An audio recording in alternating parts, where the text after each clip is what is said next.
Pascal Pelletier, merci infiniment d'être à mon micro aujourd'hui. Qui mieux que toi peut nous parler de Métro France et de son organisation? Tu occupes quelle position chez Métro France? Je suis le directeur général. Qu'est-ce que tu as à nous expliquer, nous présenter aujourd'hui? Eh bien, Métro est une entreprise à la fois connue, mais aussi, je pense, méconnue. Donc, je suis avec vous pour vous en dire un peu plus. Par contre, comme tout le monde, il faut que tu me promettes une chose. Est-ce que tu es prêt à me parler en toute franchise? C'est promis, je répondrai à toutes tes questions en toute franchise. Ok, bon bah allez, c'est parti, on y va. On va rentrer dans le vif du sujet assez rapidement. Qu'est-ce qui se passe chez Métro France?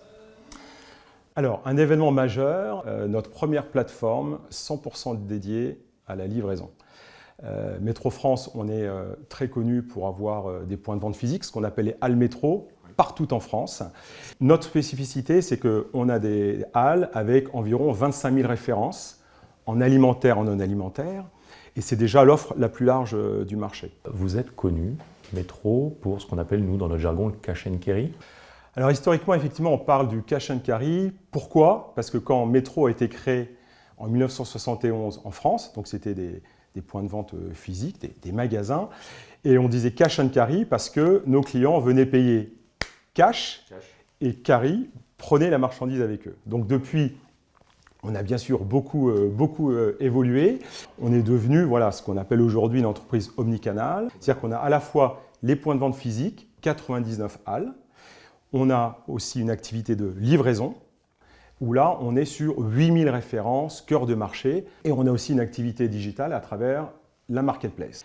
La marketplace, c'est plus de 120 000 références qu'on est en capacité de livrer entre 24 heures et 48 heures, qui vont sur des extensions de gamme, comme on dit, c'est-à-dire des besoins métiers beaucoup plus larges, parfois un petit peu plus de niche. Le cash and carry, les halles, c'est la même chose?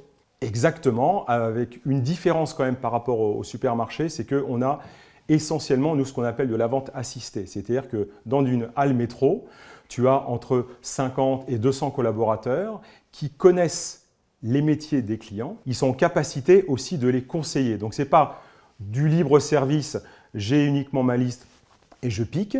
J'ai aussi un dialogue avec les équipes métro, et puis c'est aussi un lieu de vie. On a ce qu'on appelle aussi des cuisines des chefs. Dans les halles, nos clients se retrouvent pour boire un café, pour manger une entrecôte, un plat, et discuter de son métier. Donc en fait, une halle métro, c'est bien sûr une offre incroyable, 25 000 références, il n'y a pas l'équivalent, mais aussi des interactions, des contacts et des conseils. La livraison, parce que ça, c'est un élément qui est quand même hyper important.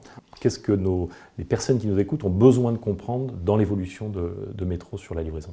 80% du marché de la restauration, c'est de la livraison. Et donc Métro est arrivé en créant un modèle un peu unique, à contre-courant, avec des magasins physiques.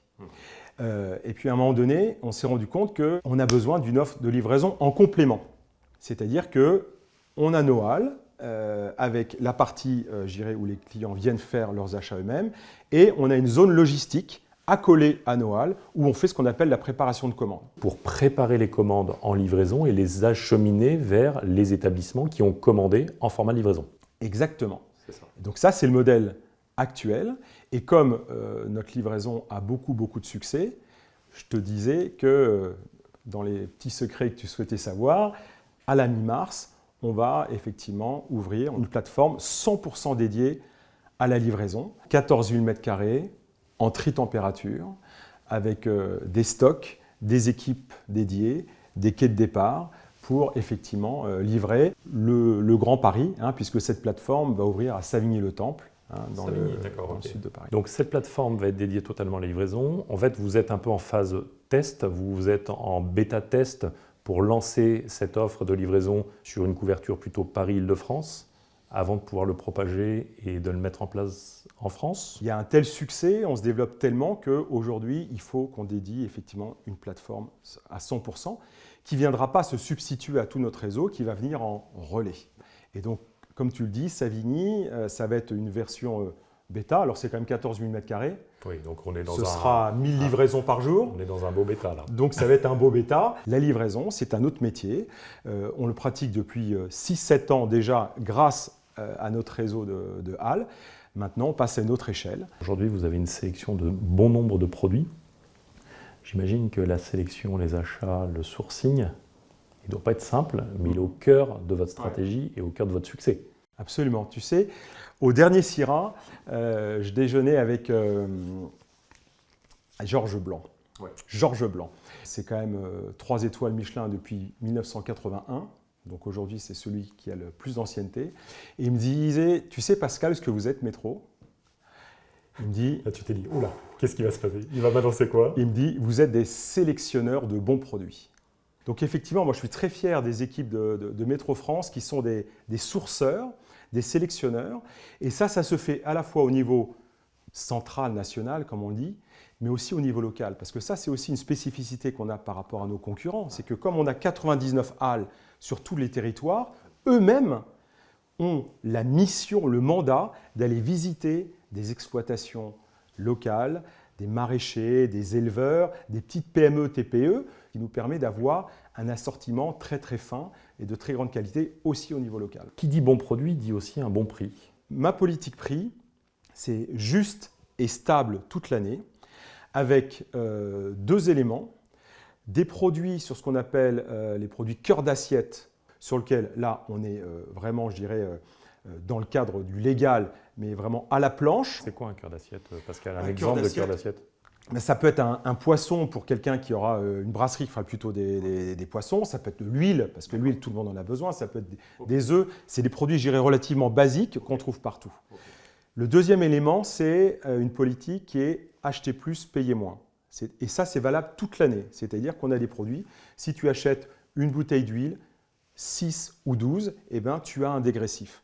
Et ça, c'est aussi ce que nous ont demandé les clients, parce qu'en fonction de leur activité et de la taille, ils veulent se dire, si moi je vais chez Métro, j'achète en gros, eh ben, je vais payer moins cher si j'achète 12 bouteilles que si j'en achète 6. On parle de nous depuis ce matin, des réseaux émergents, réseaux d'indépendants ou réseaux de futurs franchiseurs émergents, 3-4 restaurants.